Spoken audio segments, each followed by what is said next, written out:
Talk about this and more with Republican presidential candidate Senator Rand Paul of Kentucky. Senator, great to see you. Thanks for having me. Thanks for coming in. If you were president today in the White House, what would you do about North Korea?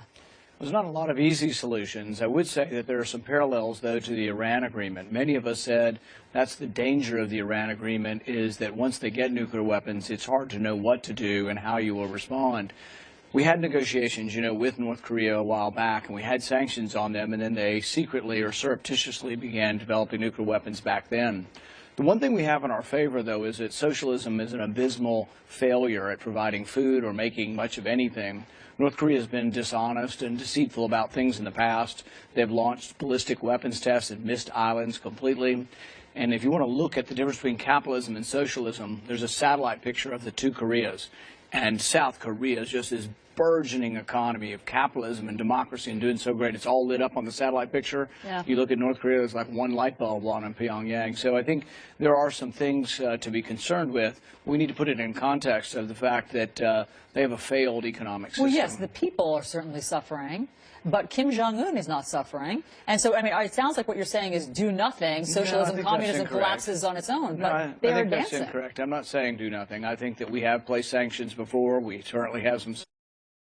We can increase those. I think also China can have some influence as well. China is a big player in the region. North Korea in many ways is dependent or codependent with China.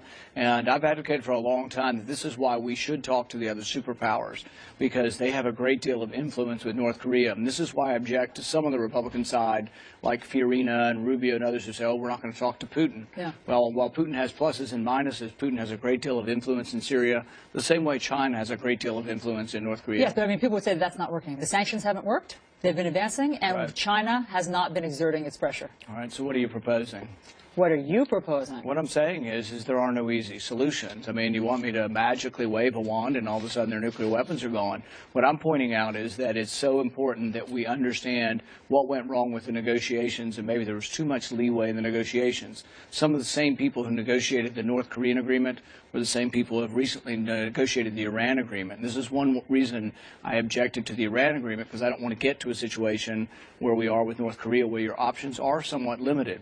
When we negotiated with other superpowers like Russia or with China, there was a certain rationality to the negotiations over limiting nuclear weapons and having mutual reductions in nuclear weapons. There doesn't appear to be the same rationality in North Korea, so it is more worrisome.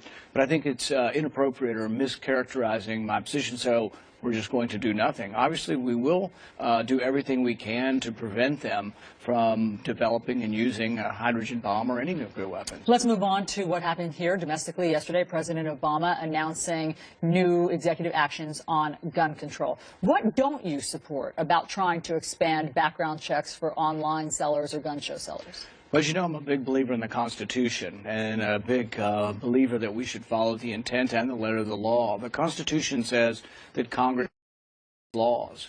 In fact, one of the philosophers that our founding fathers looked to is Montesquieu, and Montesquieu said that when the executive, the president, begins to legislate, that a form of tyranny will ensue.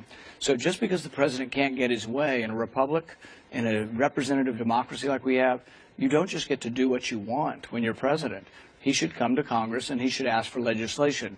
He doesn't get to bypass Congress. And so I'll do everything I can to defund this executive order because it's unconstitutional and goes against everything that we're about as America. Right. So you have an issue with the process. But what about the policy? What about the fact that a majority of Americans do want expanded background checks to close the gun show loophole? Would you do that? But let's not discount the Constitution. The Constitution is an important part of the fabric of what our country is. Of course, but I mean, my question is about the substance of the policy. But then let's get to the background checks. We have everything that the president is doing in California in order to find out whether there are private transactions. So in San Bernardino, the couple there that were the terrorists got guns through a private transaction, even though it was illegal.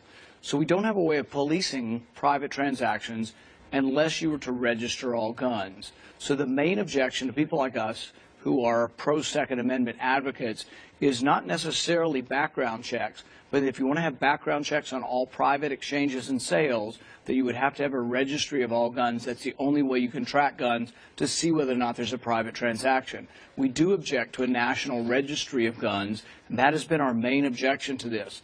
The other thing to understand is that if you look at crimes committed from private transactions, Most estimates, I think, from the Bureau of Justice Statistics, from the government, are less than 1% of crimes are coming from this.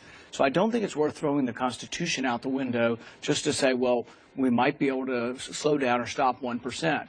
The other thing with gun control is to look and say, are people who die in attack really going to be concerned with a fine or be concerned with breaking the law? I don't think it really stops criminals, but it does deter law-abiding people from being able to own and purchase guns. Let's talk about the campaign. The next debate is on the 14th. It's the Fox Business debate. They say that it will be the top 6 national candidates, according to the polling. Are you going to be on the main stage?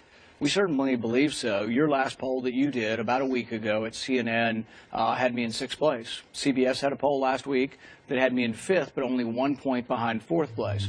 There's a new Reuters poll out today that has me tied for 6th. In every one of the recent polls, we would qualify, and leading up to the last debate, in every one of those, using this new criteria, we would have qualified. So we fully expect to be in the debate. If you're not, if you qualify for the undercard debate, will you participate? You know, with 3 weeks to go in a campaign, I don't think that much power should be given to any media organization or to the RNC. We've raised $30 million. I have over 500 leaders in New Hampshire on my team.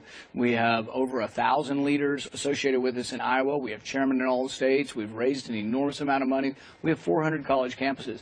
I don't think it's fair for media or the parties to pre-select out who can and cannot compete. Many times in our history, we've had people with polling numbers exactly where mine are who have won Iowa. So I think it's all possible until we create the perception that only certain people get to compete. And I think that's too much power to grant any organization. Senator Rand Paul, thank you.